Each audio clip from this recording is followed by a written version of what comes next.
अस्सलाम वालेकुम, मेरा नाम नुमान। आप देख रहे हैं द टेक शो, जिसके अंदर हम लोग डिस्कस करते हैं पाकिस्तान और दुनिया भर से आने वाली टेक न्यूज़ और अपडेट्स को। आज की पहली अपडेट आ रही है सैमसंग के रिलेटेड नोट सीरीज़ को लेके। अब इस न्यूज़ को हम लोग पहले कई दफ़ा कवर कर चुके हैं डिफरेंट सोर्सेज से, लेकिन अब यही सेम न्यूज़ जिस सोर्स से आ रही है तो इट मीन्स हम लोग इसको अब कन्फर्म ही कर सकते हैं।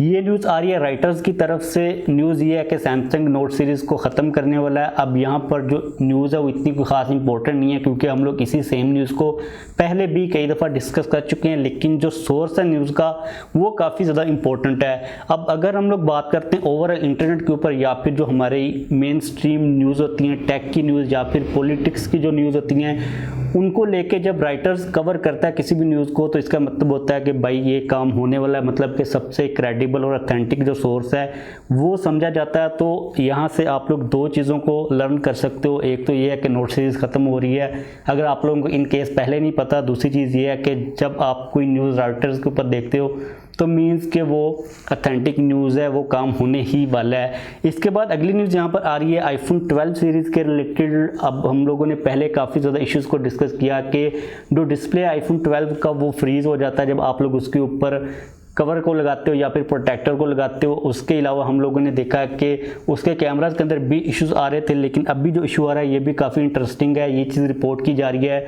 काफ़ी ज़्यादा लोगों ने इस चीज़ को रिपोर्ट किया कि जो आईफोन्स के अंदर सिग्नल्स का इशू वो काफ़ी ज़्यादा, यानी कि जब वो लोग मूव कर रहे होते हैं तो तब जो नेटवर्क होता है वो काफ़ी ज़्यादा ड्रॉप होता है। अब इसका मतलब तो ये है कि जो एंटीना बैंड्स एप्पल ने लगाए हैं वो ठीक नहीं है, या फिर ये भी हो सकता है कि जो सॉफ्टवेयर हो उसके अंदर इशू हो। तो मीन्स के जब मूव करने का मतलब ये है कि जब एक टावर से दूसरे टावर के ऊपर आईफोन स्विच करता है नेटवर्क को, तो उस वक्त जो होता है ड्रॉप वो आ रहा होता है। पाकिस्तान के अंदर अगर आप लोगों ने आईफोन 12 को बाय किया, आप लोगों को ये इशू देखने को मिलता है। तो भाई एक तो बात ये भी है कि पाकिस्तान के अंदर ऑलरेडी जो नेटवर्क्स हैं वो काफ़ी ज़्यादा ख़राब हैं। तो आपको अगर इन केस ये इशू मिलता है तो आप अकेले नहीं हो, ये मतलब ग्लोबली चल रहा है। तो इसलिए मैं इस न्यूज़ को कवर कर रहा हूँ। एप्पल की तरफ से कोई किसी किस्म की स्टेटमेंट इसके रिलेटेड अभी तक नहीं आई। इसके बाद अगली न्यूज़ यहाँ पर आ रही है Xiaomi Mi 10T के रिलेटेड, जिसकी जो प्राइस है वो लीक हो चुकी हुई है, जो कि है 70,000, यानी कि 70,000 के प्राइस टैग के अंदर आप लोगों को Mi 10T मार्केट के अंदर देखने को मिल जाएगा। 4 दिसंबर को वो लॉन्च हो रहा है। ये कन्फर्म प्राइस नहीं है, लेकिन काफ़ी जो सोर्सेज हैं वो इस चीज़ को कन्फर्म कर रहे हैं ऑलरेडी। अब अगर हम लोग स्पेसिफिकेशन के ऊपर देखते हैं, स्नैपड्रैगन 865 आपको इसके अंदर प्रोसेसर मिल जाएगा।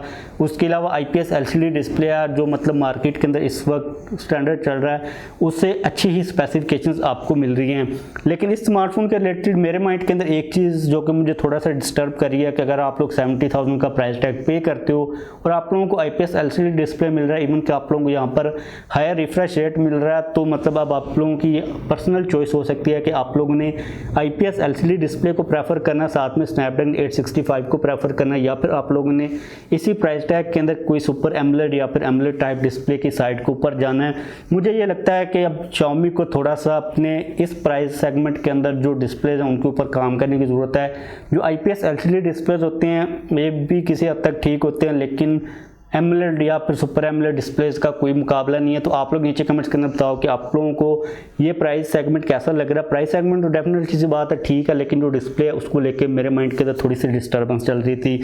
इसके बाद अगली न्यूज़ यहाँ पर आ रही है PTA की तरफ से। PTA की तरफ से ये न्यूज़ नहीं है, लेकिन जो PTA ने काम किया था 1.5 साल पहले, अब मुझे पता नहीं है कि इस चीज़ को मैं टाइटल के अंदर कैसे लिखूँगा, लेकिन जो सबसे मतलब के अच्छा टाइटल बनता वो यही है कि थैंक्स टू PTA, मतलब कि जो DIRBS का पूरा सिस्टम उन लोगों ने 1.5 साल पहले तकरीबन इंट्रोड्यूस करवाया था, उसके जो रिजल्ट्स हैं वो अब मार्केट के अंदर हमें एक्चुअल में रियल फॉर्म के अंदर देखने को मिल रहे हैं। अभी रिसेंटली ये चीज़ रिपोर्ट की जा रही है कि TCL और अल्काटेल हैं, वो पाकिस्तान की जो स्मार्टफोन मार्केट है उसके अंदर काफ़ी ह्यूज अमाउंट के अंदर इन्वेस्टमेंट करने वाले हैं, और वो लोग पार्टनरशिप करेंगे एयरलिंक के साथ। अब अगर आप लोगों को एयरलिंक का नहीं पता, आप लोगों ने नाम तो सुना होगा, लेकिन आप लोगों को थोड़ी सी मैं आगे फर्दर वाली डिटेल देता हूँ। एयरलिंक इस वक्त पाकिस्तान का सबसे टॉप के ऊपर है मोबाइल डिस्ट्रीब्यूटर, यानी कि आप लोगों ने डिफरेंट मोबाइल डिस्ट्रीब्यूटर्स के नाम सुने होंगे उनमें से। इसके अलावा मैंने ये बात भी सुनी है कि इस वक्त पाकिस्तान के अंदर जो एयरलिंक का वो one of the top tax paying company है। तो आप लोगों को यहाँ पर आई थिंक आइडिया हो गया होगा।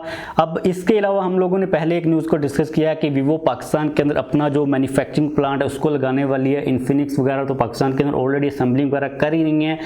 तो अगर हम लोग इस काम को थोड़ा सा ट्रैक डाउन या फिर इसको थोड़ा सा एक्सपेंड करते हैं पाकिस्तान के अंदर मोस्टली तौर पर जिन लोगों को इशू आया था कि PTA जो पाकिस्तान के अंदर स्मार्टफोन्स के ऊपर टैक्स लगा रहे हैं, इनको रजिस्टर करा, वो लोग थे जो कि 99% फ्लैगशिप फ़ोन्स को लेके आ रहे थे। मतलब कि उन लोगों को मसला आ रहा था कि हम लोग एक स्मार्टफोन को लेके आते हैं तो चलो ठीक है, उसके ऊपर हम लोग टैक्स दे सकते हैं, मतलब एक से ज़्यादा तो हमें इजाज़त भी नहीं है किसी चीज़ के ऊपर। तो अगर हम लोग पाकिस्तान के ऊपर 99 चीज़ों को पुट करके देखते हैं तो मोस्टली हमें जो बेनिफिट्स मिल रहे हैं वो मिल रहे हैं मिड रेंज के अंदर, लोअर मिड रेंज के अंदर, यानी कि वो लोग जो कि फ्लैगशिप फ़ोन को लेके आ रहे हैं उन लोगों को तो कोई इतना खास फ़र्क नहीं पड़ेगा।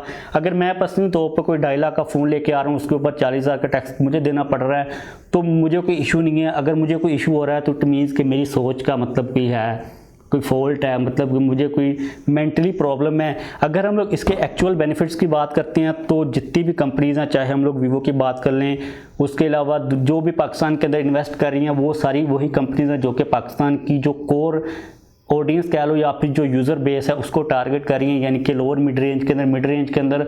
तो मीन्स के जो 99% लोग हैं उनको इस सारे प्रोसेस का DIRBS का फ़ायदा ही हुआ है। पाकिस्तान के अंदर अब स्मार्टफोन्स असेंबल हुआ करेंगे, मैन्युफैक्चर हुआ करेंगे, पाकिस्तान के अंदर टैक्स कम लगा करेगा उन स्मार्टफोन्स के ऊपर। एट द एंड जो यूज़र है उसको इसका ही बेनिफिट होने वाला है। और मुझे इस बात का भी आइडिया कि उस वक्त आप लोगों में से भी 90% लोगों ने इस चीज़ को क्रिटिसाइज किया था कि PTA ने ये जो काम किया ये ठीक नहीं किया। अब आप लोग नीचे मुझे कमेंट्स के अंदर बताओ कि आप लोगों की अब क्या राय है कि PTA ने जो काम किया था वो ठीक किया था या फिर नहीं किया था। मैंने तो अपनी बात को मतलब आप लोगों के साथ एक्सप्लेन कर दिया, उस वक्त मैं सेम यही बात करता था। और आज की डेट के अंदर जब हम लोगों को एक्चुअल में रिजल्ट्स मिलने शुरू हो गए हैं तो अभी भी मैं सेम वही बात कर रहा हूँ। इसके बाद अगली न्यूज़ यहाँ पर आ रही है जैज़ की तरफ से। आप लोगों को पता है कि भाई जैज़ की आप लोगों को जिस किस्म की भी सर्विसेज मिल रही हों, मुझे पता है कि लोग खुश नहीं है, लेकिन जैज़ इस वक्त अनडाउटेडली पाकिस्तान का सबसे बिगेस्ट नेटवर्क है। और जैज़ की जो JazzWorld ऐप है उसके बारे में ये चीज़ रिपोर्ट की जा रही है कि वो इस वक्त पाकिस्तान की लार्जेस्ट ऐप बन चुकी है with the highest number of active users per month, यानी कि एक मंथ के अंदर उसको सबसे ज़्यादा लोग यूज़ करते हैं। जो अमाउंट बताई जा रही है वो है 7 मिलियन, यानी कि एक मंथ के अंदर 70 लाख बंदा उस ऐप को एक्टिवली यूज़ करता है। अब यहाँ पर बेसिकली जैज़ ऐप जो है इसके अंदर आप लोग बैलेंस को चेक कर सकते हो, रिचार्ज कर सकते हो, और जैज़ की डिफरेंट टाइप की जो सर्विसेज होते हैं और जो ऑफर्स होती हैं उनको अवेल कर सकते हो। इसके बाद अगली न्यूज़ यहाँ पर आ रही है Xiaomi Mi 11 सीरीज़ के रिलेटेड। अब इस चीज़ को मैं पर्सनली तौर पर एक्सपेक्ट नहीं कर रहा था। आईसी यूनिवर्स ने ये चीज़ रिपोर्ट की है कि आप लोगों को जो Mi 11 सीरीज़ है दिसंबर के मंथ के अंदर, यानी कि इसी मंथ के अंदर देखने को मिल जाएगी। Xiaomi इसको लॉन्च करने वाला है। इसके अलावा एक जो प्रोटेक्टिव लेयर है वो भी सामने है जो कि साइडों से कर्व्ड है, ऊपर नीचे साइड से वो कर्व्ड है। आप लोगों को काफ़ी अच्छी यहाँ पर लुक मिल रही है। जो बेजल्स हैं वो काफ़ी ज़्यादा स्लिम है। अब मे भी आप लोगों के माइंड के अंदर ये चीज़ आ रही हो कि भाई Xiaomi इतनी जल्दी क्यों कर रहा है, लेकिन मुझे तो बातें वो क्लियर है कि Xiaomi इतनी जल्दी क्यों कर रहा है। वही सेम रीज़न है जिस रीज़न की वजह से भाई सैमसंग जो है S21 सीरीज़ को लॉन्च कर रहा है और Xiaomi उससे थोड़ा सा ऊपर जा रहा है। सैमसंग तो हुआवे की जो मार्केट है उसको थोड़ा सा कैप्चर करने की वजह से जल्दी कर रहा है, और मुझे ये लग रहा है कि जो Xiaomi है वो हुआवे और एट द सेम पॉइंट जो सैमसंग है उसको थोड़ा सा टफ टाइम देने के लिए ये काम जल्दी कर रहा है। क्योंकि भाई जो ऑप्शन मार्केट के अंदर पहले से मौजूद है लोग उसको तो कंसिडर करते ही करते हैं। अगर in case Samsung S21 series पहले आती है, Xiaomi Mi 11 सीरीज़ बाद में आती है, तो जाहिर सी बात है कि Mi 11 के लिए इतना कोई चांस मार्केट के अंदर स्टैंड नहीं करता। इसलिए वो क्या कर रहे थे, सैमसंग को थोड़ा सा टफ टाइम देने के लिए मुझे पर्सनली तो भाई ये लगता है कि ये काम जल्दी करें। और अब हम लोग यहाँ पर क्लियरली तौर पर आइडिया लगा सकते हैं कि Xiaomi Mi 11 वो पहली सीरीज होगी जो कि स्नैपड्रैगन 888 प्रोसेसर को यूज करने वाली है।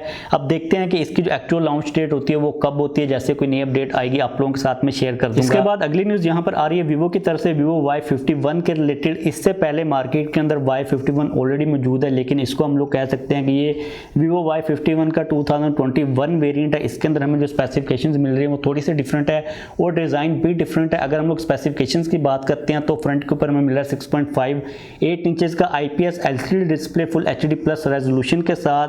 फ्रंट के ऊपर हमें नोच मिल रही है, 16 मेगापिक्सल का सेल्फी कैमरा। बैक साइड के ऊपर हमें जो डिज़ाइन मिल रहा है वो काफ़ी हद तक इंस्पायर्ड है ViVO V20 सीरीज़ के साथ। बैक साइड के ऊपर हमें मेन सेंसर 48 मेगापिक्सल का मिल रहा है, साथ में 8 मेगापिक्सल का अल्ट्रा वाइड सेंसर है, 2 मेगापिक्सल का मैक्रो सेंसर है।